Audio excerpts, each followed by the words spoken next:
জ্ঞান স্যার, দেখুন আপনার পছন্দের ফুল আফ্রিকান ডেজি। আপনার এই রঙের ফুল খুব ভালো লাগে, তাই না? এই বৃষ্টিটা খুব অদ্ভুত জিনিস। আগের বছর একদম হলো না, আর এবছর এত হলো যে কয়েক জায়গায় বন্যা চলে এলো।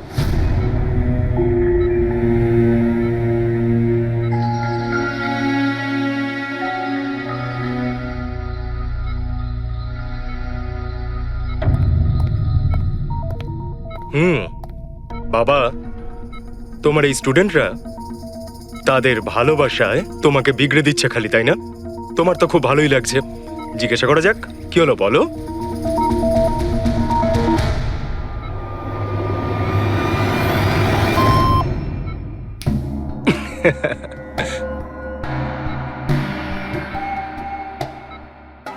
আরে এগুলো তো ময়লা কাপড়, তাই না? দিন, এটা আমাকে দিন। ভাই, আমি আসছি।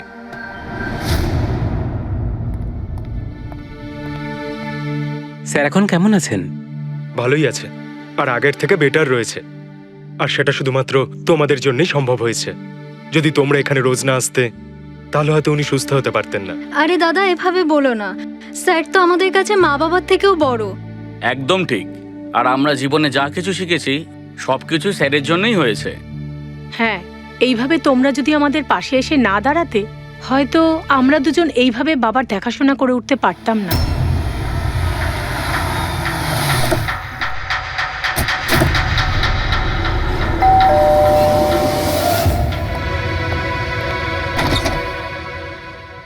সন্দীপ আঙ্কেল, নমস্কার আঙ্কেল। নমস্কার। ভালো আছো? তোমার বাবা কেমন? ভালো আছেন, খুব ভালো আছেন। বাহ, বেশ কথা। দেখো, ওর জন্য এটা এনেছিলাম।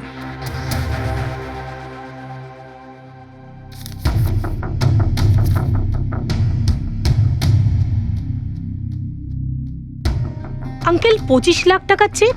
হ্যাঁ মা, আজ জ্ঞানদীপ ইনোভেশনস এর 5 বছর পূর্তি। সেটার উপহার ভাবতে পারো। আঙ্কেল, সেটা ঠিক আছে, কিন্তু বাবা তো গত 2 বছর ধরে কোম্পানির জন্য কোনো কাজই করেনি। দেখো, কিছু সম্পর্ক এই সমস্ত কথাবার্তার অনেক ঊর্ধ্বে হয়। তোমার বাবা আর আমার বন্ধুত্ব অনেকটা এরকম। চলো জ্ঞানের সঙ্গে দেখা করি। বাবা, দেখো কে দেখা করতে এসেছেন। কেমন আছে আমার বন্ধু? আরে, আগে থেকে তো অনেক ফিট মনে হচ্ছে। যদি তোকে এত হ্যান্ডসাম লাগে, নার্স তোকে ভালোবেসে ফেলবে। শোনো প্লিজ। আমি তোমার বাবার সঙ্গে কিছু কথা বলতে চাই, if you don't mind. Sure uncle, যাও যাক। হ্যাঁ হ্যাঁ। প্লিজ এসো সবাই। ওনার এই চেকটার জন্য আমাদের সত্যি খুব হেল্প হয়ে যাবে। হ্যাঁ, পাপার জন্য একটা অ্যাডভান্স বেড নিয়ে আসতে পারি, তাই না? হ্যাঁ। আরে স্যার, স্যার, স্যার কি হলো? স্যার, কি হলো? লাইট অন্ধকার কেন? কেন এখানে? লাইট লাইট কি হলো? স্যার, কি হলো? সন্দীপ আঙ্কেল,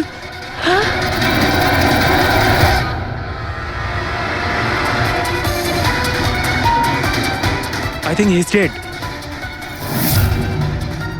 জ্ঞান স্যার, আপনি ঠিক আছেন তো? এই ছুরিটা ক্যান্সারের হাতে?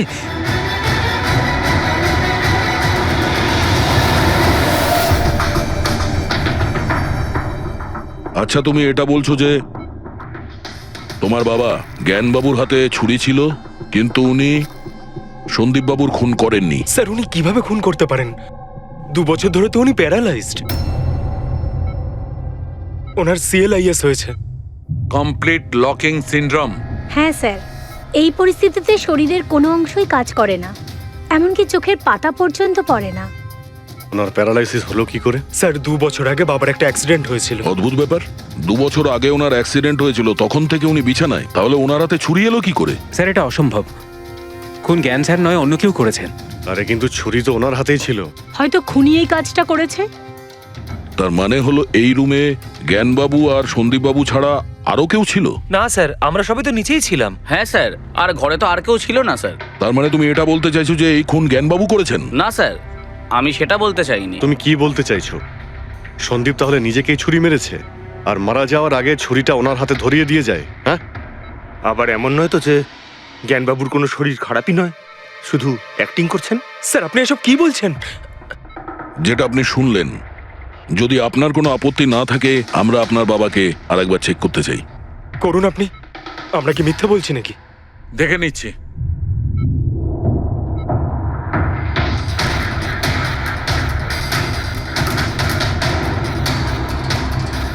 এনার তো পায়ের মাংসপেশিগুলো টোটাল অ্যাট্রোফিক হয়ে গেছে। তার মানে? মানে এক কথায় বলতে পারো যে পায়ের মাংসপেশিগুলো একদম ওই শিথিল হয়ে গেছে। উনি যদি চানও তাহলে 1 ইঞ্চিও এই খাট থেকে নড়তে পারবেন না। স্যার, এবার তো আপনাদের বিশ্বাস হয়েছে তাই না, যে আমার বাবা নাটক করছে না? এটা তো একদম শিওর যে ওই সময় তৃতীয় কেউ ছিল এখানে। আচ্ছা, এই উনি আবার জানালা দিয়ে আসেনি তো? পঙ্কজ, ফ্রেডি, তোমরা জানালার আশপাশটা ভালো করে চেক করে দেখো তো কোনো প্রমাণ পাওয়া যায় কিনা। স্যার, অদ্ভুত ব্যাপার, প্রথমবার এইরকম হলো যে খুনির সাক্ষী এখানে রয়েছে কিন্তু সাক্ষ্য দিতে পারবেন না। সেটা পাওয়া যেতে পারে স্যার, সাক্ষ্য কি করে পাবো? এই মেশিনের সাহায্যে, যার নাম হলো BCI, ব্রেন কম্পিউটার ইন্টারফেস। এই মেশিনটা প্যারালাইজড পেশেন্টদের অনুভবগুলোকে বুঝতে সাহায্য করে। অদ্ভুত ব্যাপার, এটা কি সম্ভব? নিশ্চয়ই সম্ভব স্যার। স্যার, এই মেশিনটা রক্তের অক্সিজেন ফ্লোকে বুঝে নিয়ে পেশেন্টের অনুভবগুলোকে ব্যক্ত করে দেয়। একটু ভালো করে এক্সপ্লেন করো দেখি। স্যার আমি বলছি, এই মেশিনটা মাথার ভিতরে রক্ত প্রবাহকে ডিটেক্ট করে, তারপর এটা ক্যালকুলেশন করে যে আলাদা আলাদা পরিস্থিতিতে আলাদা আলাদা প্রশ্ন করলে তার উত্তরে মস্তিষ্কের ভিতরে রক্ত প্রবাহ কেমন হচ্ছে। ও, আর এই রক্তের মাত্রা এইটা বলতে পারবে যে ওই সময় এই মানুষটা কি ভাবছিল, এর মনের মধ্যে কি চলছিল। Exactly. Good, very good. Freddie sir, এখান থেকে ওপরে যাওয়ার কোনো রাস্তা নেই। সে আমি জানি। এই পাইপটা দেখ, খুনি এই পাইপটা বেয়েই উপরে উঠেছিল, খুন করে এই পাইপটা ধরেই বেয়ে নিচে নেমে গেছিল। আর ওই ভাঙা টপটা দেখতে পাচ্ছিস, ওইটার উপরই পড়ে দৌড়ে পালিয়েছিল। চলুন স্যার, নিচে গিয়ে দেখি। চল। আমার বাবা অ্যাক্সিডেন্টের আগে এই টেকনিকটাকে আরো এগিয়ে নিয়ে যেতে চেয়েছিলেন। বাবা সবসময় এটা বিশ্বাস করতেন যে বিজ্ঞানের কাছে সব প্রশ্নের উত্তর রয়েছে, প্রয়োজন শুধু চোখ খুলে সমাধানটা খুঁজে বের করা। আপনার বাবা একদম ঠিক কথা বলতেন। হ্যাঁ স্যার, জ্ঞান স্যার চেয়েছিলেন যে বিজ্ঞানের জন্য তারা চোখে দেখতে পাক যারা দৃষ্টিহীন, যারা শুনতে পায় না তারা যেন শুনতে পায়। মানুষের উপকার করতে চেয়েছিলেন জ্ঞান স্যার। আর নিয়তির খেলা দেখুন, আজ ওনারই আবিষ্কার ওনাকে সাহায্য করছে, যেটা একদিন ওনার অনেক বড় স্বপ্ন ছিল। ঠিকই বলছেন স্যার, টপটা তো ভাঙা। আর এই দেখ, পায়ের এই ছাপগুলো দেখ, খুনি এই পথেই পালিয়েছিল। স্যার, এখানে দেখুন, রক্ত স্যার। তার মানে পঙ্কজ, ঘরের ভেতর আরো কেউ ছিল যে সন্দীপ বাবুকে খুন করেছে। রক্তের এই স্যাম্পলটা নিয়ে ফরেন্সিক ল্যাবে যাওয়া যাক। আচ্ছা, এই জ্ঞানবাবু BCI এর সাহায্যে কি কথা বলতেন? যেরকম ওনার যখন খিদে পেত উনি সেটা বলতেন, যদি ওনার বেড প্যানের প্রয়োজন হতো সেটাও বলতেন, এমনকি বাবা ওটা দিয়ে দাবাও খেলতেন স্যার। কি দাবা খেলতেন? গ্রেট। হ্যাঁ স্যার, যেমন যেমন প্যাটার্ন এনার মনের মধ্যে তৈরি হতো সেই অনুযায়ী অক্ষরের পেছনে লাইটগুলো জ্বলে উঠতো, আর আমরা অক্ষরগুলোকে মিলিয়ে বুঝে যেতাম যে ইনি কি বলতে চাইছেন। তাহলে তো উনি বলতে পারবেন যে খুনি কে। হ্যাঁ স্যার, নিশ্চয়ই। স্যার, বাবাকে একবার জিজ্ঞেস করা উচিত। অবশ্যই করব, আগে তো আমরা ভালো করে তদন্ত করে নিই।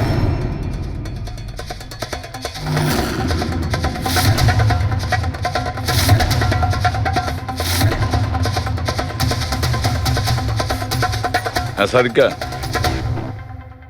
ছুরির মধ্যে কিছু পেলে? শুধু মিস্টার জ্ঞানের আঙুলের ছাপ পাওয়া গেছে, আর কারোরই নয়। তাহলে হতে পারে খুনি গ্লাভস পরেছিল স্যার খুন করার সময়। তার মানে খুনি জানলা দিয়ে ঘরের ভেতরে আসে, ও সন্দীপকে মারে, আর সেই ছুরিটা জ্ঞানের হাতে ধরিয়ে দেয়, আর তারপর লোকেরা এই রুমে আসার আগেই ও জানলা দিয়ে পালিয়ে যায়। স্যার, এটাও তো হতে পারে যে খুনি কোনো বাড়ির লোক। না পূর্বী, রুমে যতগুলো লোক ছিল স্যার, তাদের কারোর শরীরে এই চোট বা আঘাতের চিহ্ন ছিল না স্যার। আর ওই শুকিয়ে যাওয়া রক্ত, ওটা কোনো বাইরের লোকেরই। একটা কথা বুঝতে পারছি না দয়া, যদি খুনি বাইরের লোক হয় তাহলে এটা কি করে জানলো যে সন্দীপ জ্ঞানের সঙ্গে দেখা করতে আসবে?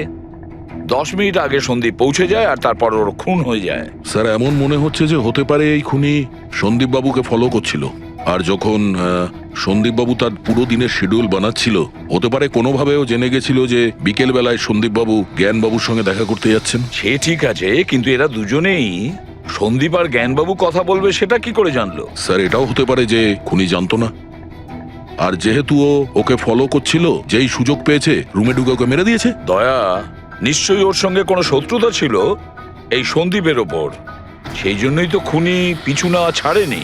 আর বস, যার সঙ্গে এই সন্দীপ বাবুর শত্রুতা ছিল তার প্লাস্টিক অ্যানিমিয়া ছিল। ও আচ্ছা, এই জিনিসটা আসলে কি স্যার? পঙ্কজ, এটা একটা খুব রেয়ার ডিজিজ।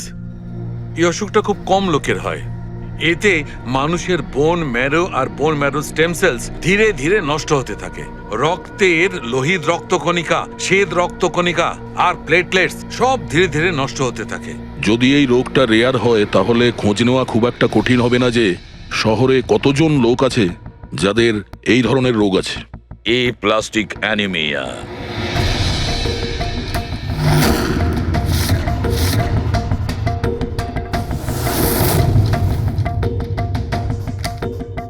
হ্যাঁ দা, কিছু পেলে? হ্যাঁ স্যার, এই শহরে সব মিলিয়ে ৪৫ জন লোক আছে যারা এই রেয়ার অসুখে ভুগছে স্যার। তাদের মধ্যে ১৬ জন তো দেশেই নেই। তার মানে বাকি রইল ২৯। তাদের মধ্যে ১৪ জন এমন লোক আছে যারা বয়স্ক, মানে উঁচু ব্যালকনি থেকে লাফাতে পারবে না। বাকি রইল ১৫।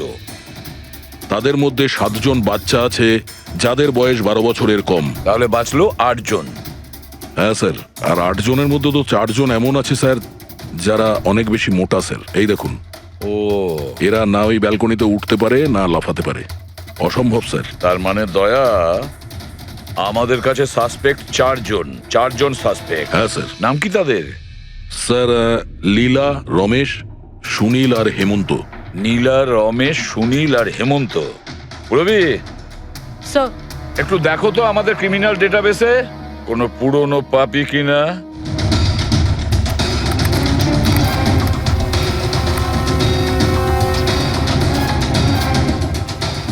পেয়ে গেছি। রমেশ। চুরি, ছিনতাই, তাছাড়া লোকেদের মেরেওছে। থাকে কোথায় সে? সরোজনগর চল। নিয়ে এসে একে।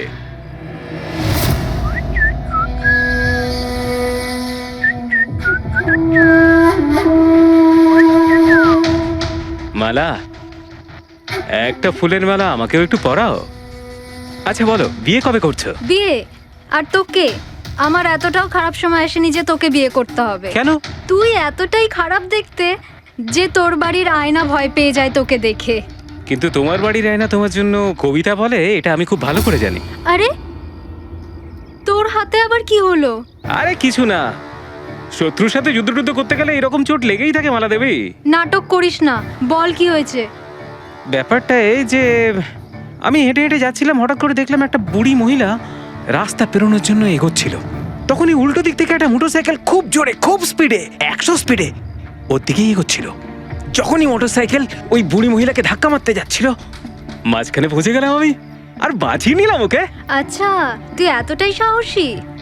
আমি কি কি ভালো পারি সে ব্যাপারে তো তুমি এখনো জানোই না। আচ্ছা বল, আর কি কি গুণ আছে তোর মধ্যে? আমার ভালো গুণগুলো হলো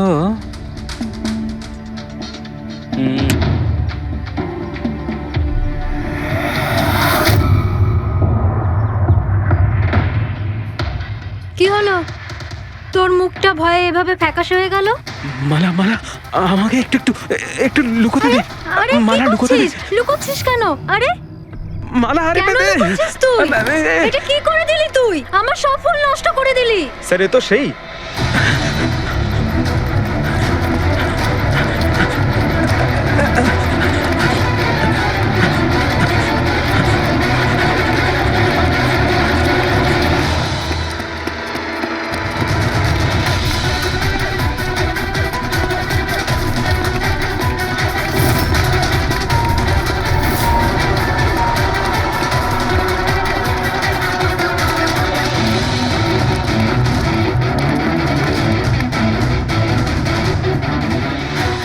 পালিয়ে গেছে মনে হয় স্যার।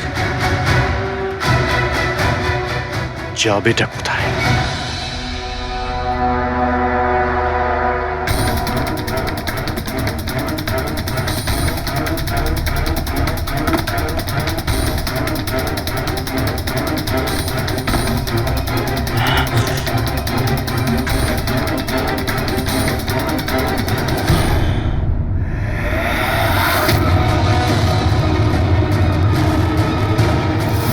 আয় আয় আয়, তোরই বাড়ি এটা।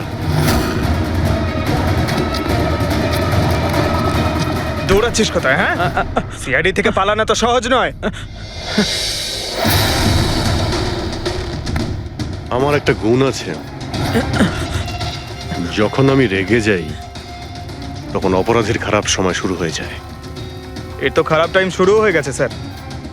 এসব কোথা থেকে নিয়ে এসেছিস? হ্যাঁ, আনিনি স্যার, নিজে বানিয়েছি। এই মেশিনটা তুই বানিয়েছিস? দেখে তো মনে হচ্ছে চাও ঠিক করে বানাতে পারিস না, মেশিন বানিয়েছিস। কোথা থেকে চুরি করেছিস? না স্যার, আমি চুরি করিনি। শুধু চুরি করিসনি, খুনও করেছিস তুই। খুন? কার sir? D117 MG road, Sundarnagar. এখানে গেছিলি তো তুই? তোর হাতে আঘাত লেগেছে না?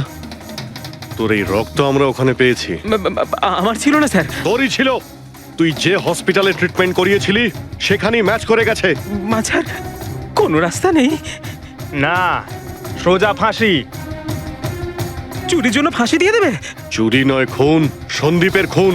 না স্যার, আমি কোনো খুনই করিনি। আমি তো শুধু ওখানে চুরি করতে গেছিলাম। তুই একে খুন করিসনি? হে ভগবান, কি বিপদে পড়লাম। মায়ের দিব্যে বলছি স্যার, আমি কোনো খুন করিনি। আমি তো খবর পেয়েছিলাম যে ওখানে একটা লোক থাকে যার প্যারালাইসিস হয়ে গেছে। চুরি কোথায় করতে হবে সেটা ভালো করে জেনে নিয়ে আমি ওখানে শুধু চুরি করতে গেছিলাম। আমি ওখানে শুধু এই কারণেই গেছিলাম। আমি তোকে চিনিও না, কেন মারবো? কারণ সন্দীপ তোকে চুরি করার সময় দেখে ফেলে, তাই একটা অপরাধ লুকোতে গিয়ে আরেকটা করে ফেলেছিস। হ্যাঁ, এই কথাটা সত্যি স্যার, যে আমি ওখানে গেছিলাম আর সন্দীপ আমাকে দেখে চিৎকারও করেছিল। ওর চিৎকার শুনে আমি ভয় পেয়ে গিয়ে পালিয়ে এসেছিলাম। তাহলে তোর লাগলো কি করে? এটা যখন সন্দীপ চিৎকার করলো তখনই লাইট চলে গেছিল আর অন্ধকারে আমি নিচে লাফালাম। ওই লাফাতে গিয়ে চোট লেগে গেছে। ওই রুমের মধ্যে তুই ছাড়া সেই সময় আর কেউ ছিল না। তুই খুন না করলে কে খুন করবে? না স্যার, আমি ছাড়া অন্য কেউ ছিল ওখানে। কে?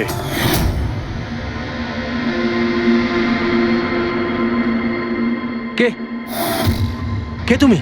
হ্যাঁ, অন্ধকারে মুখটা তো ঠিক দেখতে পাইনি, তবে ওর ঘড়িটা চকচক করছিল। ঘড়ি? সন্দীপ তো কোনো ঘড়ি পড়েছিল না। স্যার, ও মিথ্যে বলছে। কোনো মানুষ ছিল না, কোনো ঘড়ি ছিল না।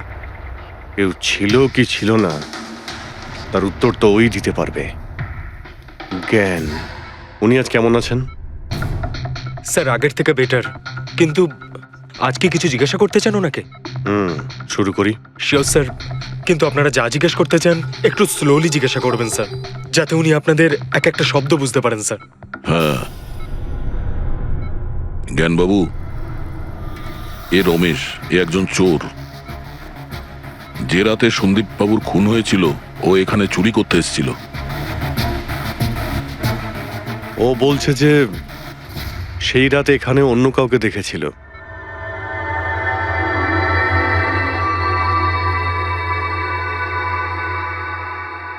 রমেশ, ওই রাত্রে তুমি যেখানে দাঁড়িয়েছিলে সেখানে গিয়ে দাঁড়িয়ে যাও। হ্যাঁ স্যার। স্যার, আমি এই দিক দিয়ে ঢুকেছিলাম আর এখানে এলাম, আর তারপর আমি এদিকে দেখলাম, আর যখনই আমি এখানে পৌঁছালাম দেখলাম সন্দীপ ওখানে দাঁড়িয়ে আছে। আমি ভয় পেয়ে পেছন দিকে ঘুরলাম আর তখনই কারেন্ট চলে গেল। এখানে দাঁড়িয়েছিলে মানে উনি নিশ্চয়ই তোমাকে দেখেছেন। আচ্ছা, ও কি এখানে ছিল?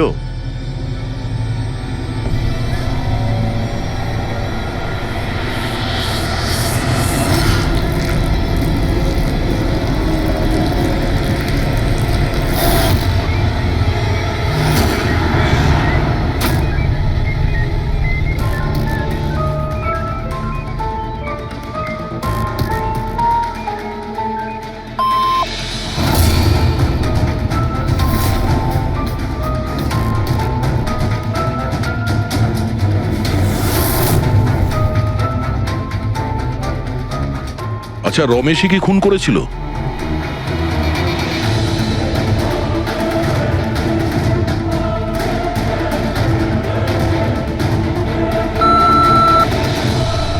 নো নো স্যার, নো মানে না স্যার, আমি বলেছিলাম না আমি মারিনি স্যার।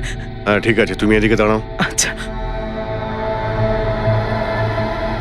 আচ্ছা, আপনি এটা বলুন, আপনি কি খুনিকে দেখেছেন? আপনি চেনেন খুনিকে?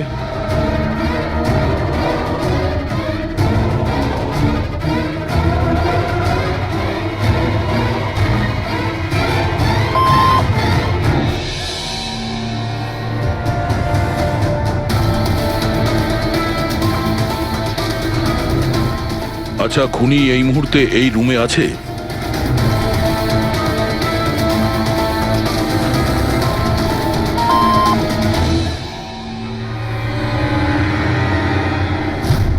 তার মানে খুনি আমাদের মধ্যে কেউ একজন।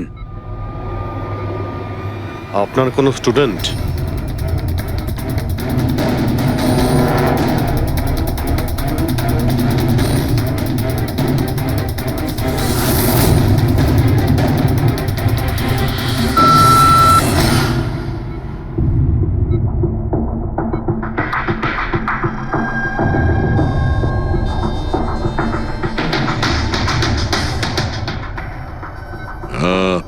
নার্স কিংবা ওয়ার্ড বয়? এসবের মধ্যে আপনারা আমাকে কেন টানছেন? আপনি যদি কিছু করেই না থাকেন, আপনি ভয় পাচ্ছেন কেন?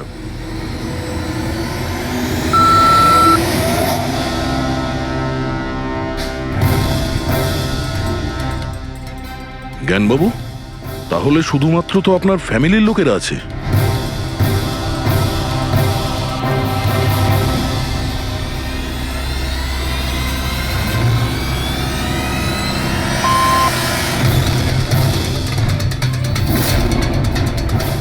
কি বাবা, তুমি এসব কি বলছো? হ্যালো, রিল্যাক্স, ওখানে দাঁড়িয়ে থাকো। যাও, ওখানে দাঁড়িয়ে থাকো। আচ্ছা, এটা বলুন, আপনার ছেলেই কি খুনি?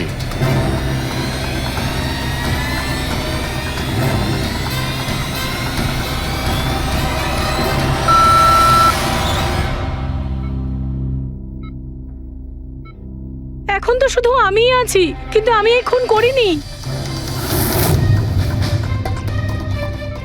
জ্ঞানবাবু, আচ্ছা জ্ঞানবাবু, রিনা খুনি?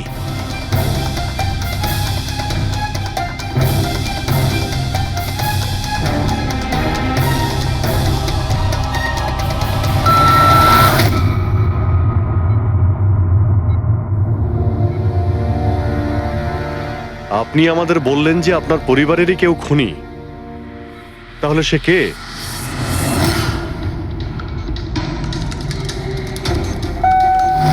M M?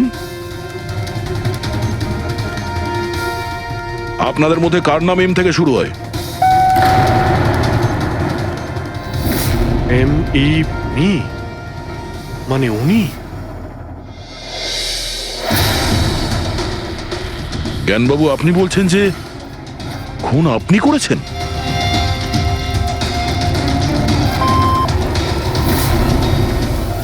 বুঝতে পারছি না ইনি কেন আমাদের সঙ্গে এরকম খেলা খেলছেন। কালকের কাগজে হয়তো আসবে যে সিআইডি নাকি খুনের অপরাধে এমন লোককে অ্যারেস্ট করেছে যে নাকি প্যারালাইসিস হয়ে পড়ে আছে 2 বছর ধরে। খুনি নিশ্চয়ই জ্ঞানবাবুর আশেপাশের কেউ। উনি ওকে বাঁচানোর চেষ্টা করছেন, জানি না কেন। সমস্ত অভিযোগ উনি নিজের মাথায় নিচ্ছেন। যদি সে আপন কেউ হয় তাহলে সেই ছুরি ওনার হাতে কেন দিতে যাবে?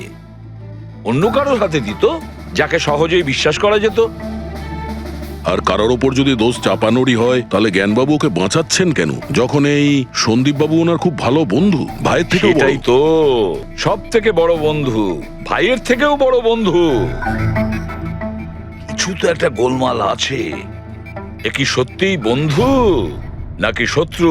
জ্ঞানবাবুর ছেলে বলছিল সন্দীপবাবু ওনাকে 2 বছর ধরে টাকা পাঠাচ্ছিল, ওনার অসুখের সময় ওনার পাশে ছিল।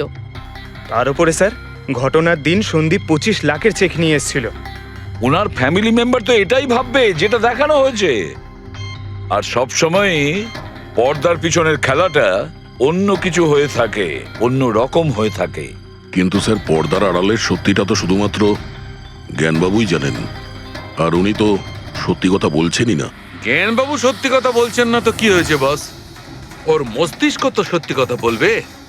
আমার জ্ঞানবাবুর মস্তিষ্ক চাই। জ্ঞানবাবুর মস্তিষ্কটা এনে দাও, তারপর দেখবে তুড়ি মেরে খুনির কাছে পৌঁছে যাবো। ডক্টর সালুকে, এটা কি ধরনের ডিমান্ড করলেন আপনি?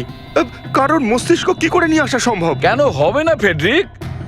এই কেসে ওনার মস্তিষ্ক তো ওকে এনে দিতেই পারি আমরা।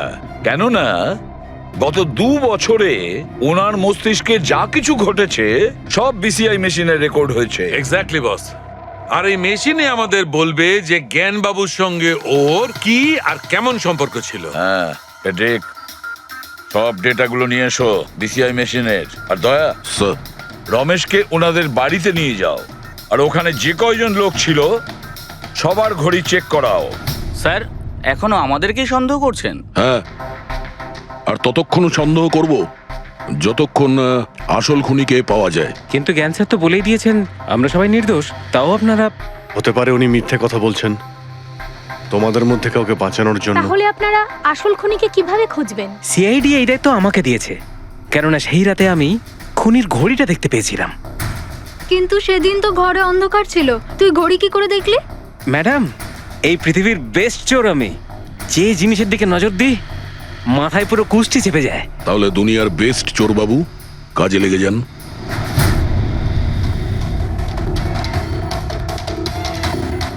সস্তা, টেকসই, সুন্দর, 11,000 টাকা। না, এ নয়।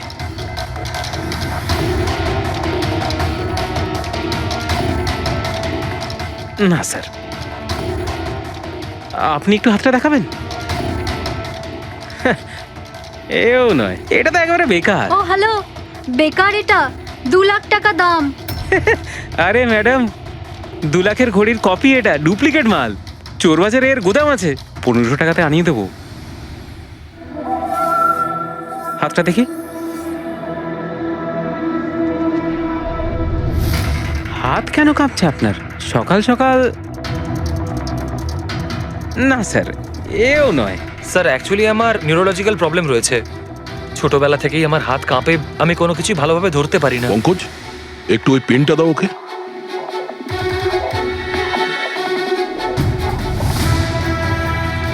ঠিক করে ধরবেন আপনি। এ তো পেনটাও ধরতে পারছে না। স্যার অ্যাকচুয়ালি জ্ঞান স্যার আমার এই প্রবলেমটাই সলভ করতে চেয়েছিলেন। উনি এর সাথে রিলেটেড রিসার্চও করছিলেন, কিন্তু হয়তো ভাগ্যের সম্মতি ছিল না এতে। আর জ্ঞান স্যারের গাড়ির অ্যাক্সিডেন্ট হয়ে গেল। ভরসা রাখো, এর কোনো না কোনো চিকিৎসা তো হয়েই যাবে। তুমি দেখো বাকিদের ঘড়িগুলো। না স্যার, এদের মধ্যে কারোর ঘড়িই নয়। কারোর কাছেই নেই? হতে পারে খুনির কাছে একের থেকে বেশি ঘড়ি আছে। ওই দিন ও যে ঘড়িটা পড়েছিল আজ ওটা পড়েনি। হায় ভগবান, আপনি এখনো সন্দেহ করছেন? পঙ্কজ, এই রমেশকে নিয়ে যাও। পৃথিবীতে যত ঘড়ি আছে, যত মডেলের রয়েছে, সবগুলো দেখাও ওকে। স্যার, যত ঘড়ি আছে, যত মডেল আছে, সব? তবেই তো জানা যাবে খুনি কোন মডেলের ঘড়ি পড়েছিল। এক মিনিট, একটু এদিকে আয়, এদিকে আয়।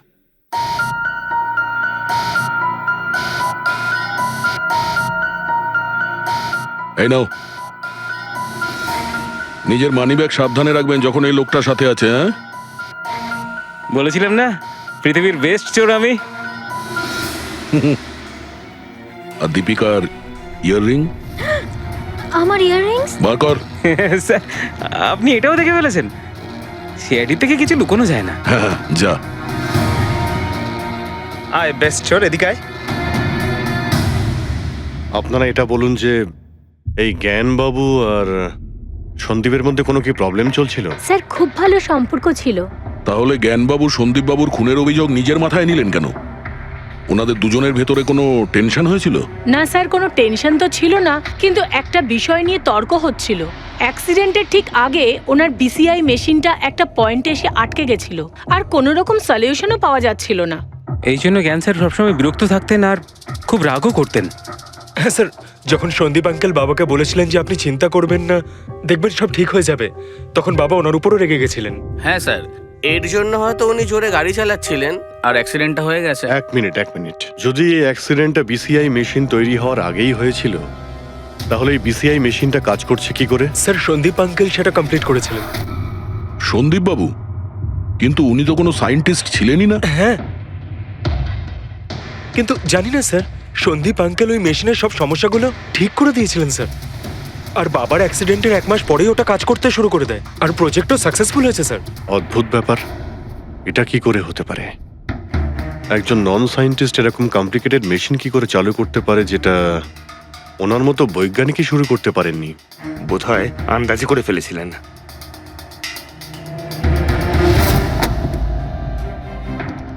মাই গড, গত 2 বছরে এত ডেটা বেরিয়েছে ওনার একার? হ্যাঁ বস, আর এই পেপারগুলোর প্রত্যেকটা জায়গা খুঁটিয়ে খুঁটিয়ে ভালো করে দেখতে হবে যে সত্যিটা কি ছিল যেটা জ্ঞানবাবু আমাদের থেকে লুকোতে চাইছেন। এক একটা শব্দ, এক একটা অক্ষর জুড়ে তার প্যাটার্ন বানিয়ে দেখতে হবে। চলে এসো, সবাই মিলে কাজ করি। সবাই চলে এসো। রেডি?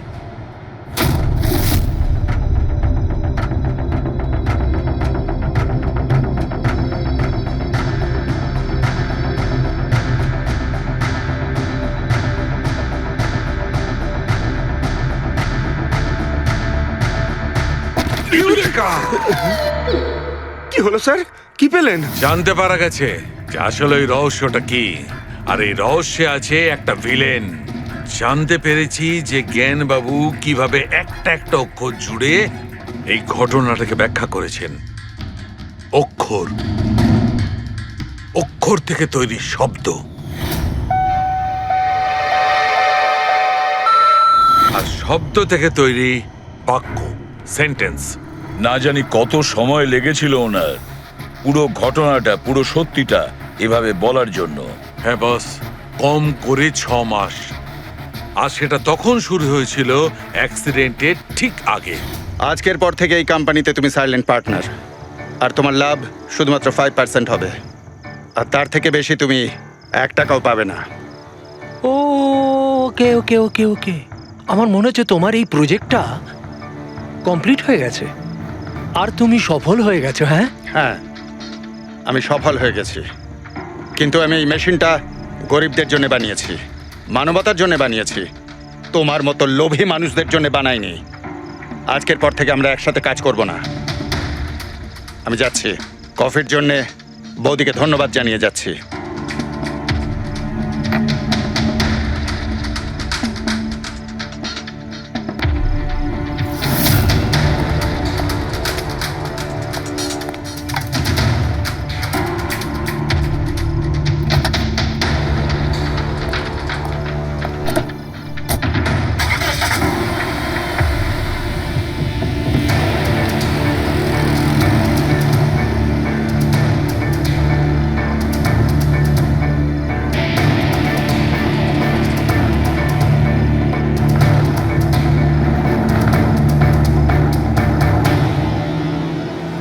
এ কি হলো? হঠাৎ করে গাড়ি ব্রেক ধরছে না কেন? ব্রেক ছুঁয়ে কি হলো?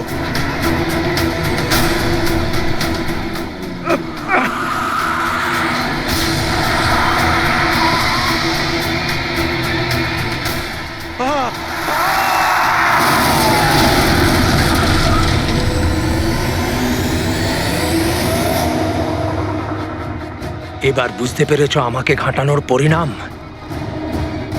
আমাকে তুমি 5% দিতে যাচ্ছিলে, তাই না? এবার দেখো, আমি তোমাকে 5% দেব সারা জীবনের জন্য। তার মানে সন্দীপ যে বন্ধুত্বের নাটকটা করছিল আসলে ও মুখোশ পরা শয়তান ছিল।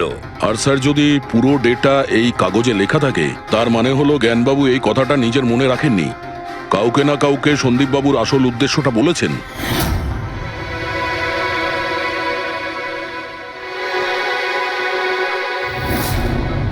আর উনি এ ব্যাপারে যে বা যাকে সত্যিটা বলেছিলেন সেই হলো অপরাধী, সেই হলো সন্দীপের খুনি।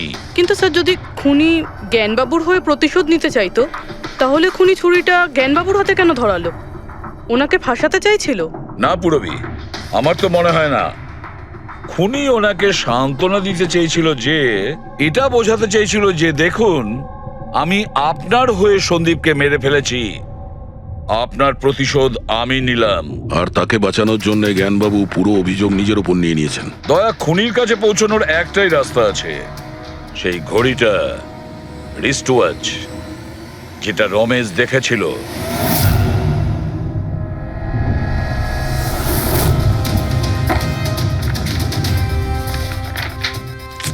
আরে ভাই, তাড়াতাড়ি কর, এত সময় নেই আমাদের কাছে। পঙ্কজ, আরে দেখছি তো কি আমি। হচ্ছে? স্যার, কি হলো রমেশ, মজা আসছে কি না? যথেষ্ট স্যার, আমি হাত জোড় করছি, আমি আর ঘড়ি দেখতে পারবো না।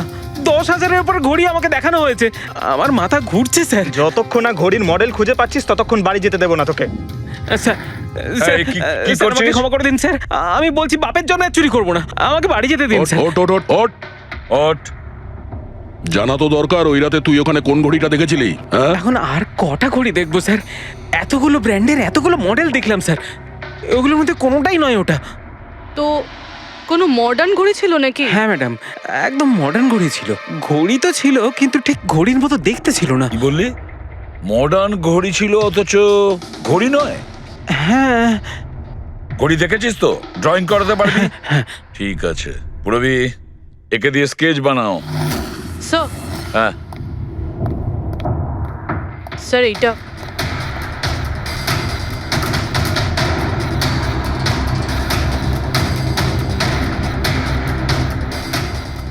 মাই গড, কি হলো? 1 মিনিট বস, একদম জ্যাকপট লেগে গেছে। রমেশ, এদিকে এসো। ওকে। মন দিয়ে দেখো, এই ঘড়িটাই ছিল। এটাই ছিল, একদম এটাই ছিল স্যার। এটা কিরকম ঘড়ি স্যার? চুরি করলে কত পয়সা পাবো? পয়সা নয়, টাকা পাবে, লাখ লাখ টাকা। এত দামি ঘড়ি এটা? ঘড়ি নয়, এটা স্যাটলা বলে একে, স্যাটলা। স্যাটলা? এবার খুনি কে সেটাও আমি বলতে পারি। কে এই খুনি? সে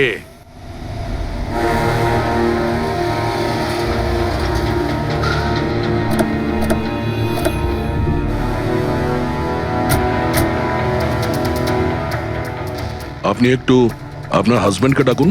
কিন্তু আপনারা কারা? আপনি ডাকুন না ওনাকে, উনি চেনেন আমাদের। সোনু, সোনু একটু বাইরে এসো, কারা দেখা করতে এসেছে?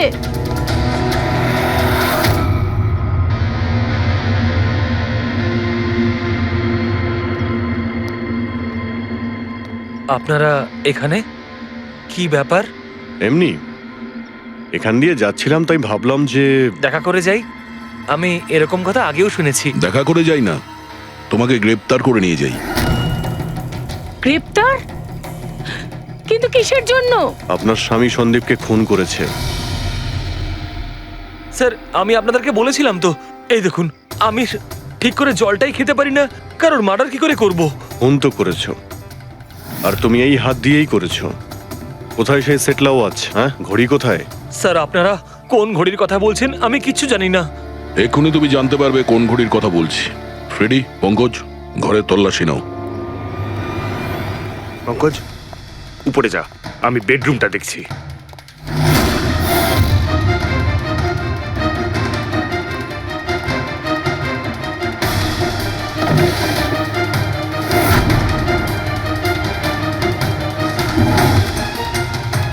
কিচ্ছু নেই।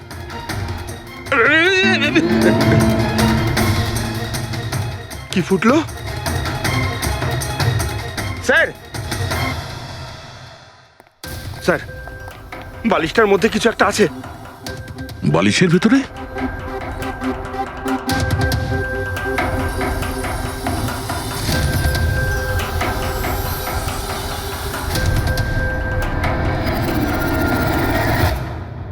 তাই তো, ঘড়ির মতো দেখতে। হ্যাঁ। এই ঘড়িটা কার? আর এই বালিশের ভেতরে কি করছে? আমি কি করে জানবো? যে দোকানদারের থেকে বালিশটা কিনেছিলাম তারই হবে। পড়ো এটা। স্যার, আমি কারোর ঘড়ি কেন পড়তে যাবো স্যার? তুমি এটা পড়বে নাকি অ্যারেস্ট করবো আমরা? অভিজিৎ, একটা কাজ করি, আগে আগে ঘড়ি পরাই, হাত করা তো নিজের থেকেই লেগে যাবে। হ্যাঁ, নাও ওই ঘড়িটা খোলো। স্যার,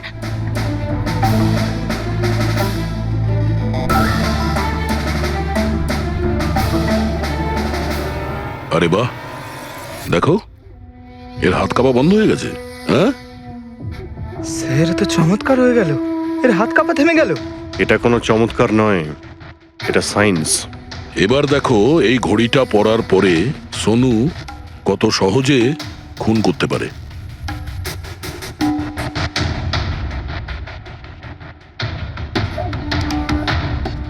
স্যার, কিন্তু এই ঘড়িটা কাজ করে কি করে?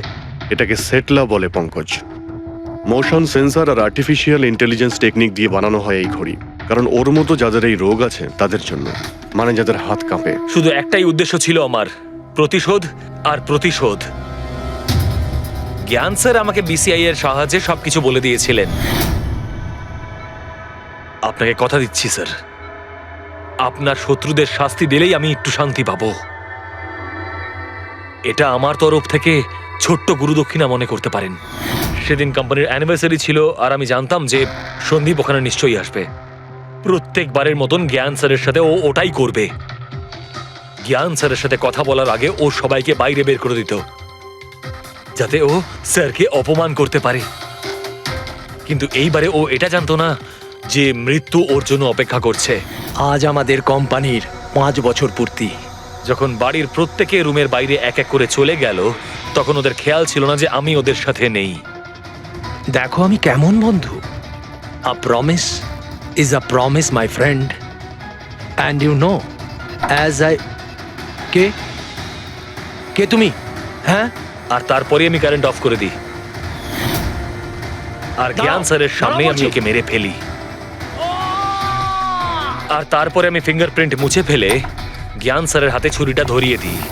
আর বাকিরা সবকিছু জানার আগেই আমি সবার মধ্যে দাঁড়িয়ে পড়ি। তুমি প্ল্যানটা তো ভালোই করেছিলে, কিন্তু কপালটাই খারাপ। রমেশ ওখানে আসে চুরি করতে, আর ও তোমার এই ঘড়ি দেখে নিয়েছিল। এমনিতেও স্যার কিছুই লুকিয়ে রাখা যায় না। রমেশ না এলেও আজ নয় কাল আমাকে আপনারা ধরেই ফেলতেন। তুমি যখন সবকিছুই বোঝো তাহলে এরকম অপরাধ কেন করলে? জ্ঞান স্যারের ঋণ শোধ করতে। এটা শুধু ঘড়ি নয়, আমার মতো মানুষের কাছে এটা নতুন জীবন, যে জীবনটা জ্ঞান স্যার উপহার দিয়েছিলেন। উনি আমাকে বিশ্বাস করিয়েছিলেন যে বিজ্ঞানের ক্ষেত্রে আমি এগিয়ে যেতে পারি। যেভাবে উনি তোমার সমস্যার সমাধান করেছিলেন, তুমিও সেরকম সমাজের ভালোর জন্য কোনো কাজ করতেই পারতে। কিন্তু তুমি আলোর দিকে যাওয়ার পরিবর্তে অন্ধকারের দিকে চলে গেলে। আর এমন অন্ধকূপে পৌঁছলে যেখানে আসার কোনো আলোই নেই। যদি কিছু থাকে, সেটা হলো শুধু ফাঁসির দড়ি।